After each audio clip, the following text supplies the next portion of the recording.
but have control of the dollar that really will benefit you. God forbid if we have another COVID. What I saw in '08 was a gentleman that had 7 of these plans in place leading up to '08.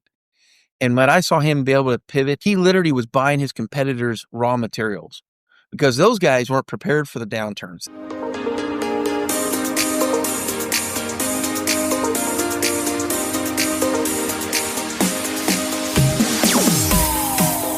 Entrepreneurs, get ready. We're diving into the world of risk management today. And this week's entrepreneurial tip to help you on your journey is, even if you're an entrepreneur, spontaneous, flexible, try organizing your day before bed.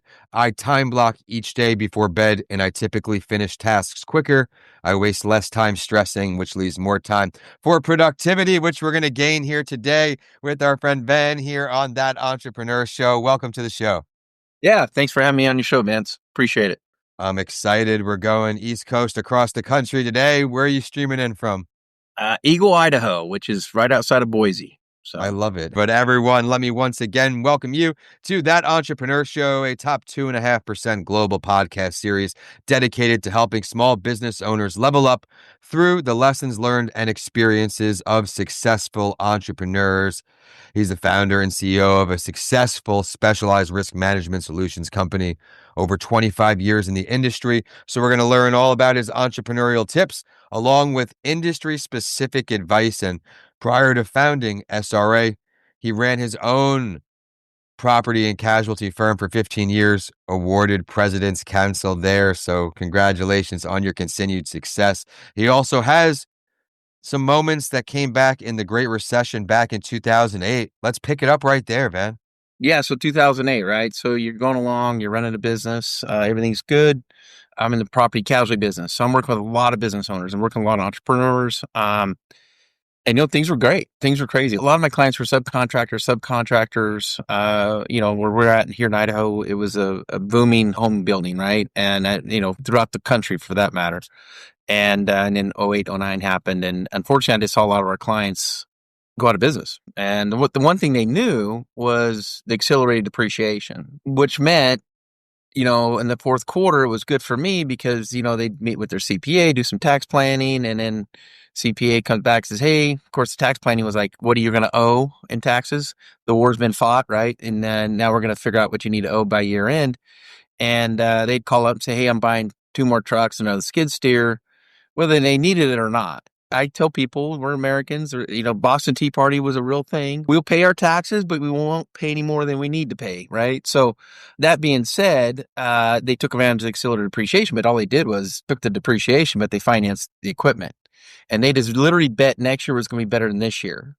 And that's a form of insanity, right? And so that's really when the bells went off for me. I knew about this idea of self-insuring on tax-deferred dollars, and we'll kind of get into that a little bit. But, I didn't really see the need for it. I didn't grasp it. And then, of course, I think a lot of things came during that time. And if you survived that time, you actually became a lot better business owner. You became more efficient. You became a better entrepreneur, quite honestly. Because when everybody's winning, everybody's winning. Everybody's losing. And like I've said a lot of times with my staff, anytime something happens, there's winners and losers and everything. You just try to position yourself to be more of a winner than a loser, but it's going to happen. There are no straight lines in business, right? So it took literally 4 or 5 years to really get the ground underneath us. It took the economy to get better. It took the concept to really get for us to evolve our message, honestly. And now we're the largest manager of self-insured plans in the country, known as 831B plans, 18-year overnight success story at this point. But it's been a lot of hard work. And it's really been around risk management. And it's been working with the entrepreneurs and business owners that are the risk takers. And, my job as part of my consulting with business owners is, I don't want you to back off the risk. I want you to go full throttle on that risk, but where can we mitigate it? Utilizing tools like this. We have a saying at SRA that, we embolden business owners through innovation and risk management. And that might seem odd to some people, but when you really start to peel it back a little bit, you'll understand what it means. And I think there are advantages because there's plenty of things to be fearful about. We know that. But if I can make somebody emboldened through hey, we're handling this risk in a way that gives me confidence to want to go out and take more risk. That's what we need. That's what drives our economies. I absolutely love that. And I love how you highlighted, I typed it up here, the 18-year overnight success story. And, you hear overnight success. It's really many, many years working hard behind the scenes. When you were getting going, you said it took 4 or 5 years to really get going a little more steady. What were some of the bigger pain points you found at that point to help out our audience in similar shoes of a new business? You know, you got to be careful about building a rocket ship. And I think sometimes when you come up with an idea and you know in and out, you know how it was built. You know how this rocket ship's built. So to sit down and explain to somebody, hey, we can build you a rocket ship, you can get pretty complicated. And I think that's, and honestly, we're not great marketers, right? I mean, I was a insurance guy, you know what I mean? So it's not like I could sit there and pretend I was. It took some painstaking moments, some heartbreak and some mistakes along the way to get us to where I think our messaging got well. I started to branch out. I started getting a marketing department. I started getting the hats off, right? So the beginning, like you're it, right? You're the guy or the woman, and you got this idea and you're going to run with it. But at some point you start handing things off. And, I didn't want to go out and get the new house. I kept pouring more money back into the company like everybody does. And it's paid dividends, going forward. And it's kept my sanity, quite honestly. And I enjoy the things I get to do. And it's like talk with you and really get the education out at this point, just saying, hey, business owners, there's another way of thinking about risk management. It doesn't necessarily have to be a negative all the time. And unfortunately, given where we're at in the insurance market today, obviously it's becoming more and more of an issue where more and more business owners are finding themselves taking on more of their own risk because they simply can't find the appropriate insurance for it, or the insurance company they had didn't offer it anymore, or the exclusions are coming into the policy. So we're getting really busy on that front. Unfortunately, COVID, we're super busy. One of the things that we're talking to people about, Vince, is, if you needed the government programs to keep yourself alive during those times, what are you doing differently today? God forbid if it happened again, are you going to rely on the government the next go around, or are you going to be a bootstrapper like you've always been a bootstrapper and rely on yourself? And I think for the right client, the right person, the right personality we want to work with, they want to rely on themselves. That's the clients we want to have. We want to help work with. So many things I love there. Thank you for sharing all that. And yes, as entrepreneurs, we're dumping back into our business if you want the business to actually see the end of the light. So I can certainly resonate with that. Not rushing to get all these things because I was focused on building my business, building a long-term dream, watching it flourish, which I'm grateful now it's starting to. Before we teased something, we said we're going to go back, and I had it here in the show notes, so we went back to it. Self-insuring tax-insured dollars. You teased what you do. Let's give some more clarity to our audience, because now that you and I have been connected, I see the value in this. I want to make sure our audience gets the same education I got. You bet. So it's a tax code known as 831B. It came into existence in 1986. So we're coming up on 40 years on this, which most business owners still aren't even aware this code exists. And what this code does, it gives you the ability to put away tax-deferred dollars on risks that you're self-insuring for. So to give you a broad scope of this, and we're the administrator of these plans, just so you know. So we're no different than if you hired a 401k administrator, your employees and yours retirement at your business, right? So you got to hire a third-party administrator. We're the third-party administrator for this code, 831B. What it is those we talk to business owners about funding liabilities and how do you fund those liabilities on your balance sheets, right? So if I got a building, I've got equipment, I've got inventory, I can go buy an insurance policy and I can transfer that risk to the insurance policy for fire, theft, vandalism, wind, hail, smoke, all the fun stuff, physical damage or loss, right? Or liability, or professional liability, anything you're doing in the industry you're in, what insurance needs you have.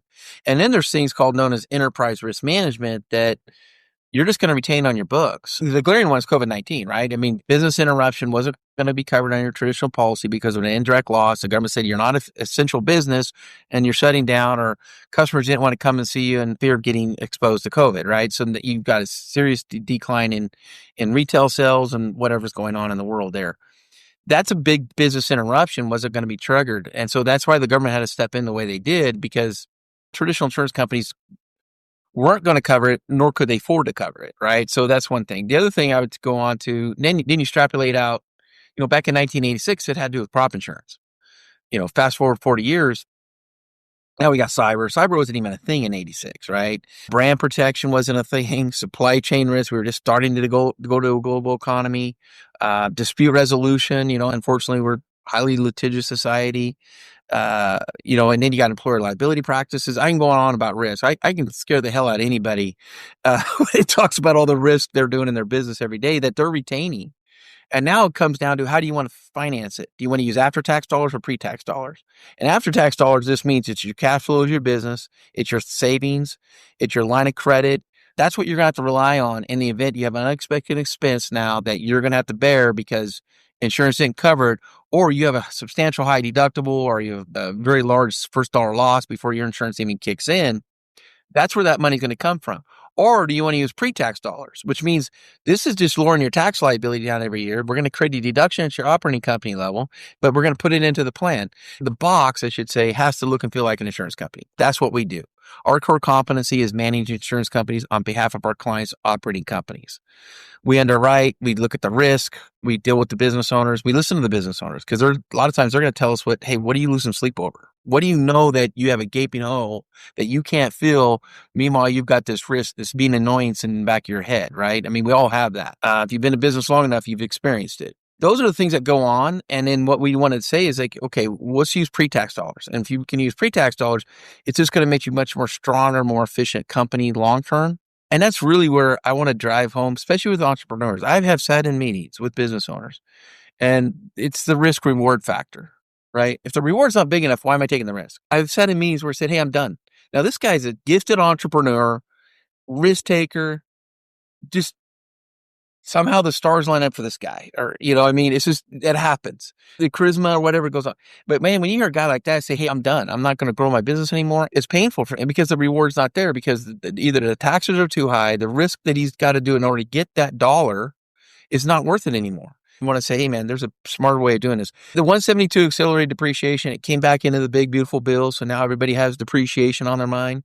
Be strategic about buying stuff. Be strategic about all this stuff.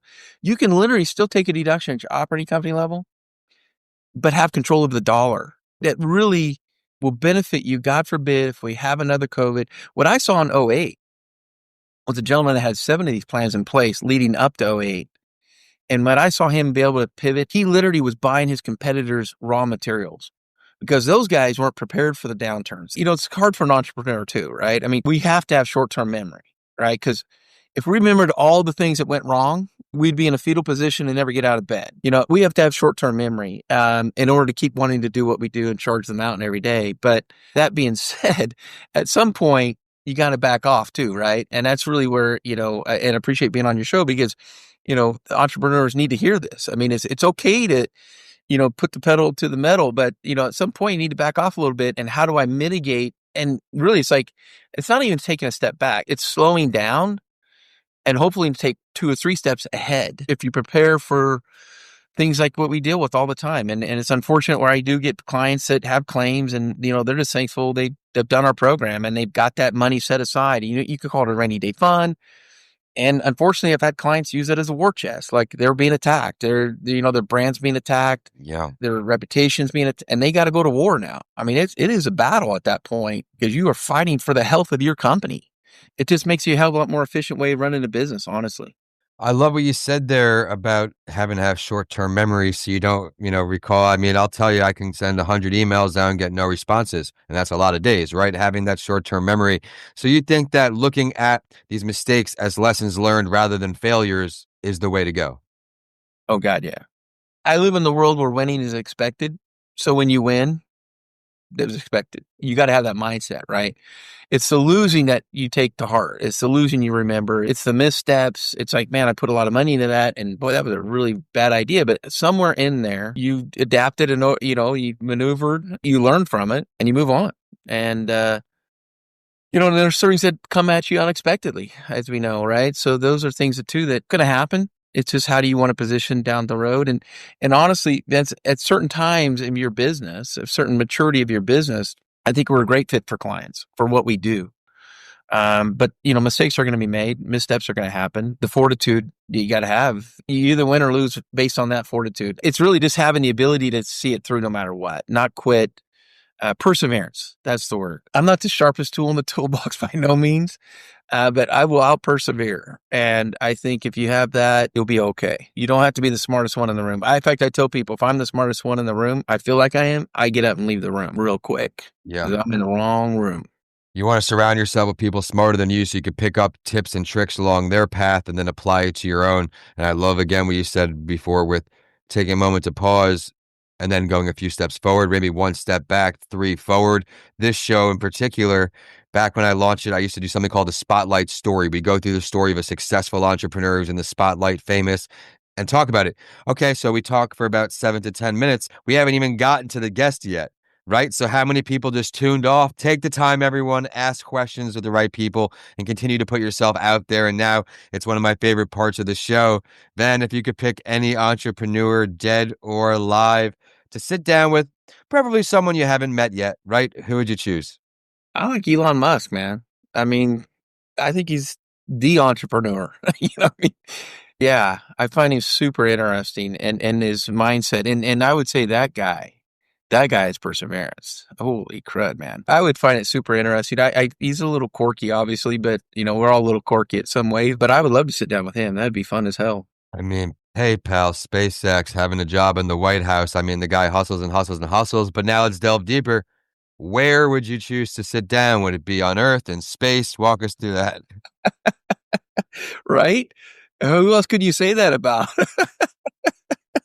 I would prefer here on Earth. I know he's super, you know, driven in Mars and he can have that dream. But no, I would prefer maybe down in Florida watching one of the launches go off or something. Yeah, I am infatuated with the idea of, right, going to space, all that, but I also don't know if it's a risk I'd be willing to take, but I'll take my risk in entrepreneurship for now, trying to grow this business like you, Van. Thank you so much for taking the time to join us across the country today to share your incredibly inspiring story. You gave a lot of golden nuggets for our audience, so I appreciate when guests do that. Come on and just give these tips. Let them know it's not all roses and sunny days. There are some things you have to do to stay afloat. But now, where can we find you, company, everything about you online? You know, 831b.com is our website domain. That's a good domain you got there. Yeah, yeah. You know, I got it. You know, there's a story behind that, but you I know, bet there that's is. that marketing people over that know what they do. You know, I don't know that stuff. Anyway, yeah, van at 831b.com, VAN, and reach out to me if you want to know more. Our website's a great learning website. We're really educating, right? I mean, that's part of sales, you know, but at the same time, I think it's important. It's a great tool in the toolbox for the right time and right client. And again, thanks for having me on your show. Hey, thanks for coming on, everyone. I'm going to have to give you a reminder now. Once this goes live, reach back out in 6 months. We're going to dive into that name choice. We're going to learn all about the website and then all the growth you had from there. When guests perform like you do, I love to bring you back on the show. So if you like, the door is open for you. Everyone, my name is Vincent A. Lancey, and I want to thank you for tuning in. And remember to subscribe to stay current with our community of entrepreneurs. They're coming stronger and stronger, as you saw with today's guest. You can do it. You're not alone. We've got a lot of resources for you, and he is one of them. Be sure to check out our show partner, Coming Alive Podcast Production.com, to get your journey started today. And with that, we're signing off today. Van, thanks a lot. Thank you.